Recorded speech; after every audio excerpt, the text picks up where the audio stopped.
If you have got 11 bottles under your kitchen sink and every one of them does exactly one job, sit down a minute. This one is yours. In January of 2007, an ice storm came through southern Missouri and took the power out in Wright County for the better part of 11 days. Lines down, roads like glass. No truck coming up anybody's hill. Most of the county went to the shelter in town or drove to family. A woman named Della Sumner did not. She was 78 years old that winter, and she stayed in her own house the whole 11 days. She had a back room off the kitchen, shelves floor to ceiling, and on those shelves not much more than 20 things. Sacks and tins and jars of plain, cheap, ordinary stuff you could have bought at any store in the county. Out of that one room for 11 days, Della washed her clothes, cleaned her house, doctored a burn on her own hand, lit her rooms, greased her hinges, kept her food from spoiling, and cooked every meal she ate.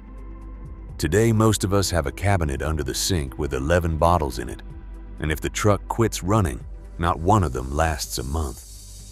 But here's the turn. Della was not stocked up for a disaster. She was not a prepper, and I do not believe she ever used that word in her life. That back room was just how a house used to be kept. The ice storm did not find her prepared. It found her normal. That is what we are counting down today. 17 things. 17 ingredients that between them do the work of about 100 products you are buying right now in smaller boxes for a great deal more money. Now, 3 of them I want to flag before we start. Number 9 is the one the internet is currently having a fight about, and I'm going to give you both sides of it straight.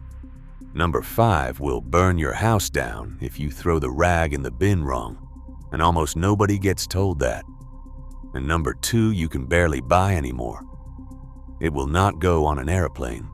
Somebody has to sign for it, and you have to put in writing what you mean to do with it.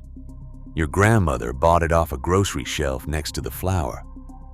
None of these came off the shelf because they quit working. They came off because somebody found something easier to sell you. I am Roy Rideout, 3rd generation on this bottomland in southern Missouri. My people wrote in the margins of the farm almanac every year going back to the 1920s. What they bought, what it cost, what it did. I have got the whole shelf of them behind me, and this list came off those pages.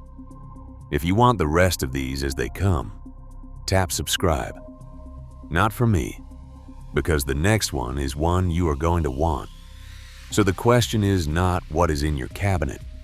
It is what it costs you every year to keep buying 11 bottles to do what 4 powders will do. 17 down to 1. Number 17. Cornstarch. You have got a box of it in the cupboard for gravy, and that is the least of what it does. Sprinkle it dry on a grease spot in cloth. Leave it an hour. Brush it off, and the grease comes with it.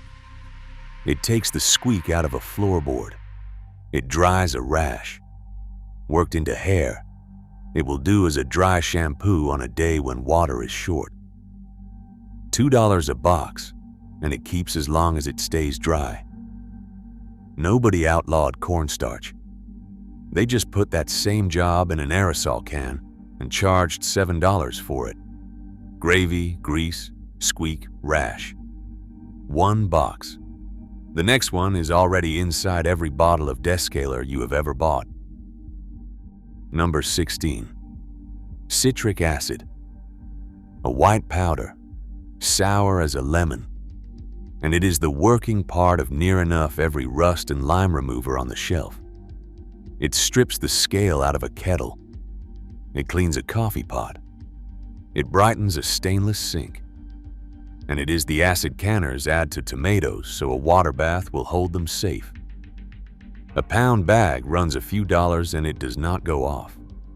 The branded Descaler came along in the 1960s, put the same powder in water, put a picture on the bottle, and sold it back to you many times over. kettle, coffee pot, sink, canner. One bag. The next one keeps your tools from rusting and your cutting board from splitting. Number 15. Mineral oil. Plain, food safe, and it never goes rancid, which is the whole point. Rub it into a wooden cutting board or a butcher block, and the wood stops drinking water and stops splitting. Wipe it on a saw blade, an axe head, a set of chisels, and they do not rust in a damp shed. It quiets a hinge. It softens leather. It cleans and conditions in one pass.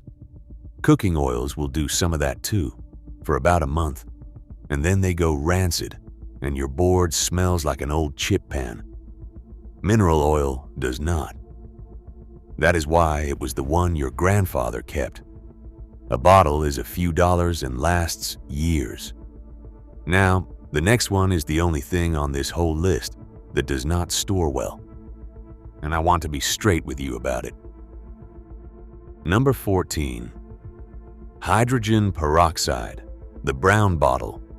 It disinfects a cut, it kills mildew on grout and shower tile, it takes blood and wine out of cloth, and it will whiten a yellowed pillowcase without bleach. Here is the honest part.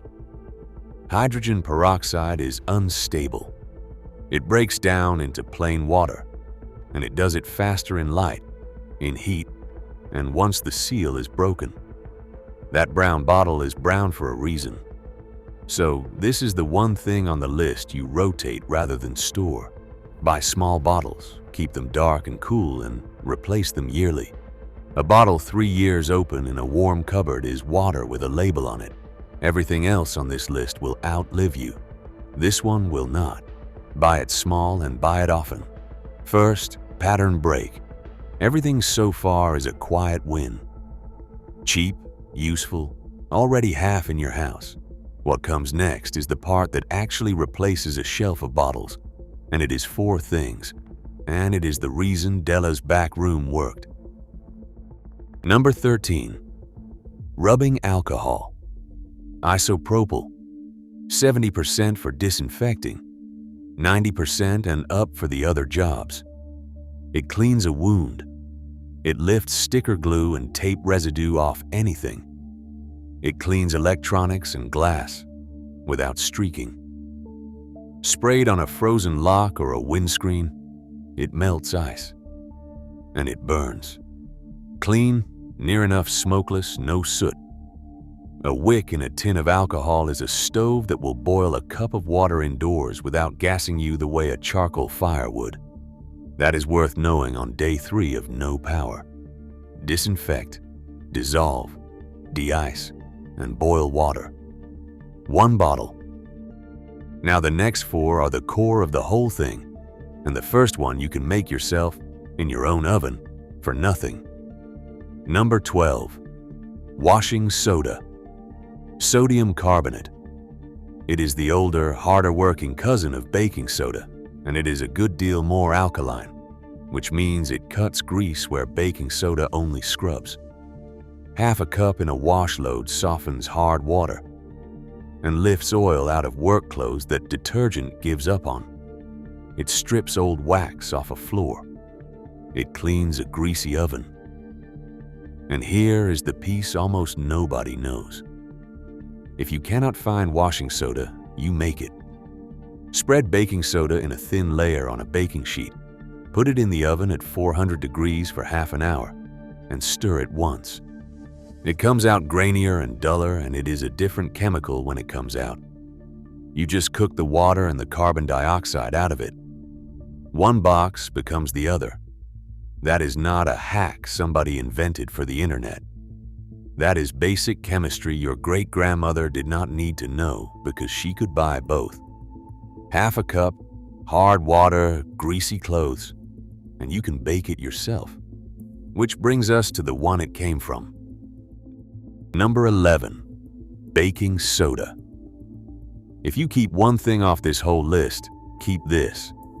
Bicarbonate of soda, and it is somewhere around 8 to 9 on the alkaline side, which is exactly mild enough to scrub without scratching. Here is a partial account of what it does. It scours a sink, a pot, a stovetop, and cast iron without taking the finish off. It deodorizes a refrigerator, a bin, a pair of boots, a drain, mixed to a paste with water. It is a toothpaste and a mouth rinse. It is a laundry booster. It softens hard water. It is an antacid. It kills ants and roaches mixed with a little sugar, and a handful of it thrown on a grease fire in a pan will smother it, which is a thing worth knowing before you need it. My people used a soda paste on burns, spread thick, left to dry, brushed off when it crusted. It cooled the sting and it cost nothing. A big sack of it is a few dollars and it will not go off in your lifetime. Now, nobody banned baking soda.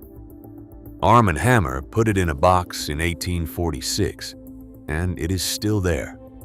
What happened is that between about 1950 and now, the same company and a dozen others took every single job on that list and sold it back to you separately. A fridge deodorizer, a drain freshener, a scouring cream, a toothpaste, a carpet powder. 6 boxes, 6 prices, 1 powder in all of them. And if your cabinet is full of those 6 boxes right now, friend, that is not a failure of yours. Nothing you did wrong. Somebody just had a bigger ad budget.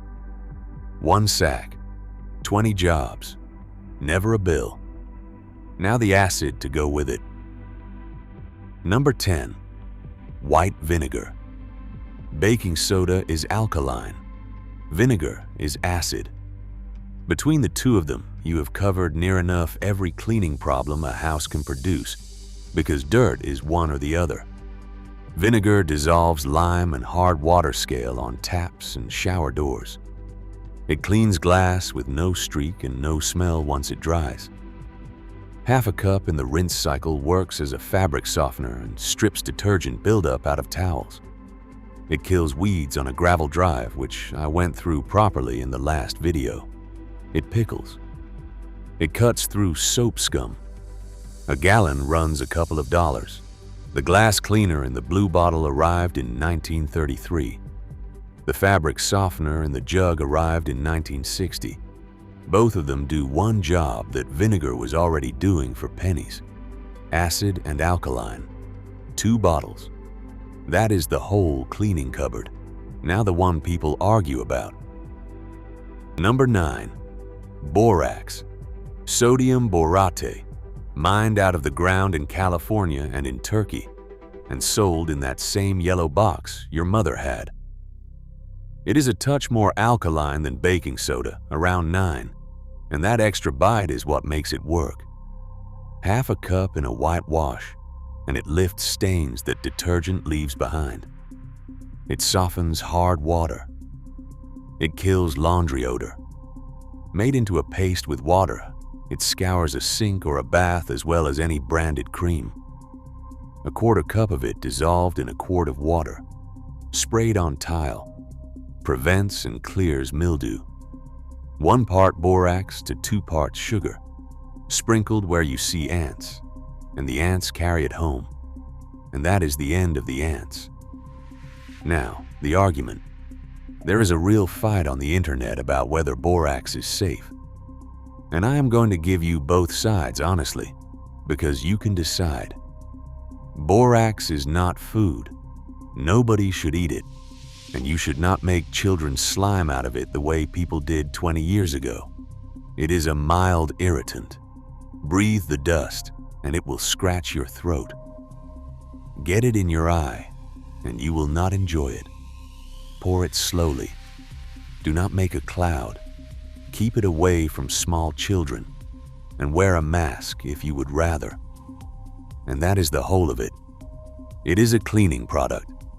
Treat it like a cleaning product. The people telling you it is perfectly harmless are overselling, and the people telling you it is poison are overselling in the other direction. Your mother used it on your nappies and you are still here. Laundry, hard water, mildew, ants. 1 box. 2nd pattern break. Everything up to here cleans. From here down, the list changes job. The next 5 are about light, heat, fat, and keeping water out, and they are the ones that mattered most in Della's 11 days. Number 8. Petroleum jelly. A tub of it has been in American houses since 1872, and it is one of the most useful things you can own. It seals a cut or a crack and keeps the weather out of it.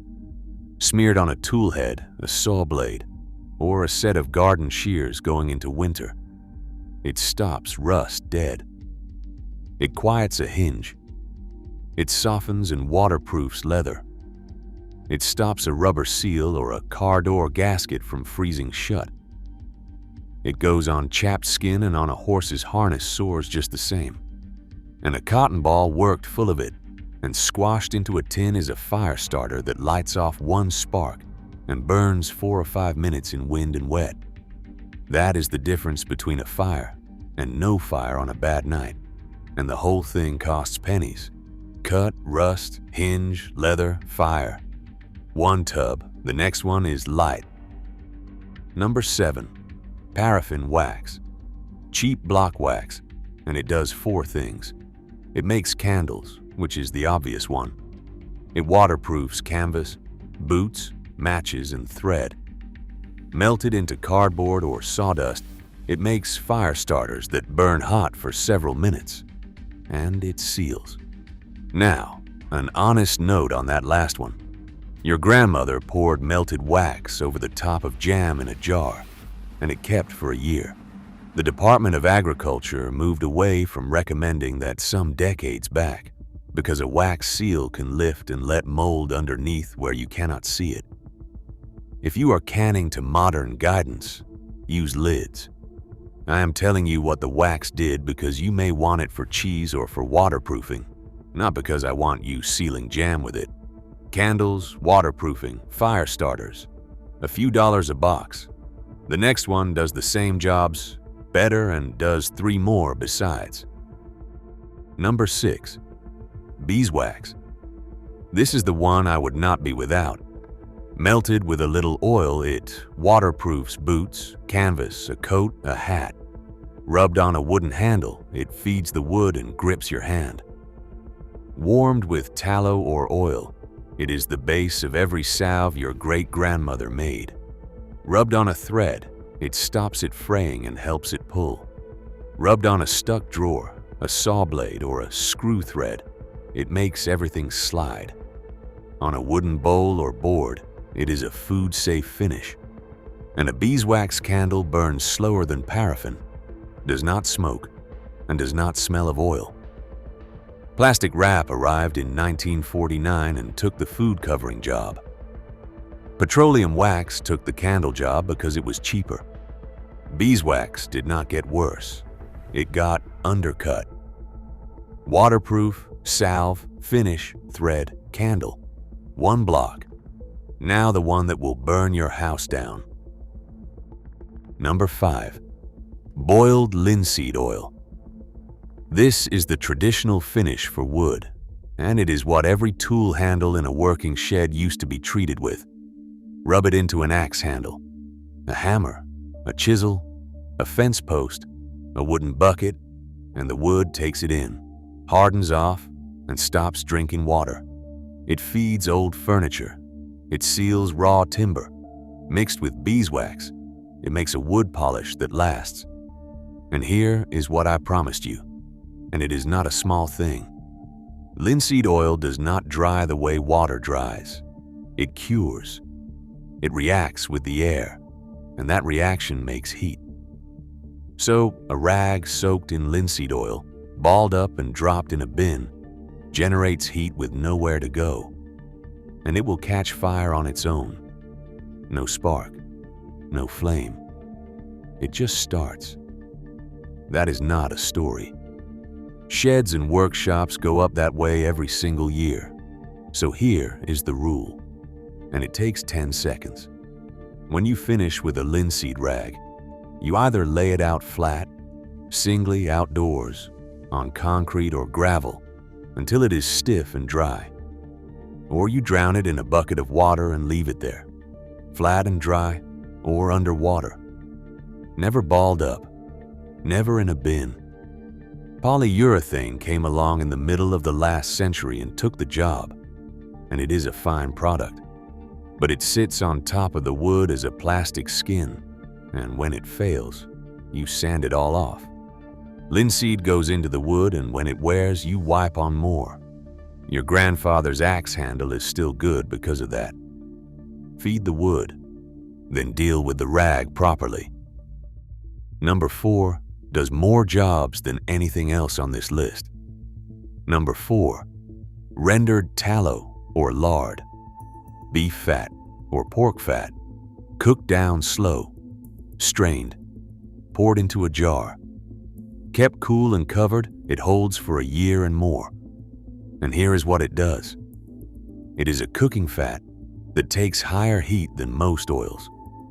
It seasons cast iron better than anything sold for the purpose. It is 1/2 of soap, which we will get to, poured in a dish with a twist of cloth for a wick. It is a lamp that burns for hours. And that is how most of this country was lit before kerosene. Rubbed into leather, boots, and harness, it waterproofs and softens them. Warmed with beeswax, it is the base of a salve, and it greases a saw blade, a drill bit, and a shovel. Now, the price. If you buy beef fat from a butcher, you are looking at very little, and sometimes he will give it to you because he was throwing it out. From that, you get cooking fat, lamp oil, soap, leather dressing, tool grease, and cast iron seasoning. Go and price those 6 things separately at a store and see what the same shelf costs you. Somebody ran those numbers. Wasn't you. In 1911, a hydrogenated cottonseed shortening went on American shelves, and the 60 years after that were spent teaching this country that animal fat would kill it. The fat did not change. The advertising did. Cook, light, soap, leather, salve, grease. 1 jar. 3rd pattern break. 3 left. And these are the 3 that have quietly got harder to buy. Number 2 is the one I flagged at the start, the one that will not fly and needs a signature. We are nearly there. Number 3, pickling lime, calcium hydroxide, slaked lime, a white powder your great-grandparents kept a sack of, and almost nobody has now. Mixed with water, it makes whitewash, and whitewash is not just white paint. It is mildly caustic, which means it kills mold and mildew as it dries, which is why every dairy, cellar, barn, and outbuilding in this country used to be coated in it. It brightens a dark room for pennies. It keeps insects down. Sprinkled in a pit or a bin, it kills odor and stops flies. In the kitchen, it crisps pickles, and it is what turns dried field corn into hominy, which is a whole video of its own. Now, the honest word. Lime is caustic. It burns skin on contact when wet, and it is dangerous in the eyes. Gloves and goggles, no exceptions. And the Department of Agriculture stepped back from recommending it for pickling years ago, because if you do not rinse it thoroughly, it can raise the acidity of the jar into an unsafe place. If you use it in food, rinse thoroughly and follow a tested recipe.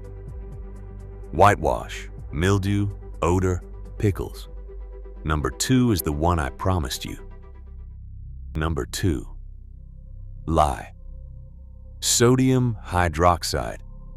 And there is no substitute for it, because there is no such thing as soap without it. Every bar of soap that has ever existed, from your great-grandmother's kettle to whatever is in your shower, was made by putting a strong alkali into a fat. Lye plus tallow is soap. That is the entire recipe. And it has not changed in 2,000 years. It also clears a drain that nothing else will touch. And it is what pretzels get dipped in. And it is how hominy was made before pickling lime was easy to get. Here is what happened to it. Lye is classed as a corrosive. That means it cannot go on an airplane at all, only ground freight. It means somebody over 18 has to be there to sign for it. And most sellers will now make you certify in writing that you intend to use it lawfully before they will put it in a box. None of that is a conspiracy, friend. It is a genuinely dangerous chemical. And those rules exist for good reasons, but the effect is real all the same. A thing your grandmother picked off a grocery shelf next to the flour is now a thing you order in, sign for, and declare your purpose for. And so almost nobody makes soap anymore. And I will say the safety part plainly, because this is the one item on this list that can genuinely hurt you. Lye burns skin and blinds eyes. Gloves and goggles every time. Always add the lye to the water, never the water to the lye, or it can erupt out of the container at you. Do it outside or with a window open. Keep it locked away from children. Handled properly, it is how a household made its own soap for 400 years, which leaves one. Number one is not a cleaner, and it is not a fuel. Number one is the thing every one of the 16 above it was standing on. Number one, salt. Plain salt. The cheapest thing in the whole store, and the only item on this list that people have gone to war over. Salt cures meat, and it is the reason a family could eat in February. It brines. It preserves vegetables into kraut and pickles. It draws water out of a hide so leather can be made. It scours a pan and a cast iron skillet without soap. It kills a slug. It clears ice off a step. It holds color in cloth. It settles a stomach and it cleans a mouth. Every other thing on this list is a convenience. This one is the difference between a household that eats all winter and a household that does not. And it was that way for the whole of human history, right up until the electric refrigerator, which is about 80 years ago, and no longer than that. A 25-pound sack costs less than a takeaway meal, and it will never, ever go off. Salt does not expire. It was in the ground for 1,000,000 years before you bought it, and it will still be salt long after you are gone. That is the 17. Cornstarch, citric acid, mineral oil, hydrogen peroxide, rubbing alcohol, washing soda, baking soda, vinegar, borax, petroleum jelly, paraffin, beeswax, linseed oil, tallow, lime, lye, and salt. Buy every last one of them at once, and you are looking at something under $150, most of it in sacks and blocks that will outlive you. Now, go and count the bottles under your sink and price the shelf that does the same work.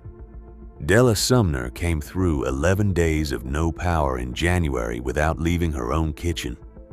She washed, she cleaned, she cooked, she doctored her hand, and she had light every night.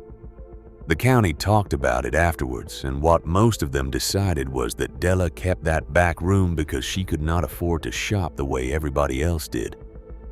She could afford it fine. She had money in the bank and a paid-off house.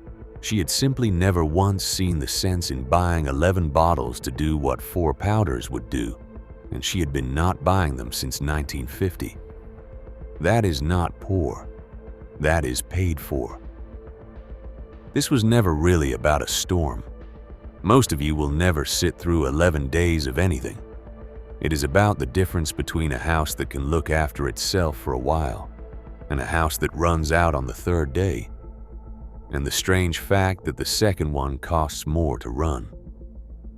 Now, let me be straight with you before we finish.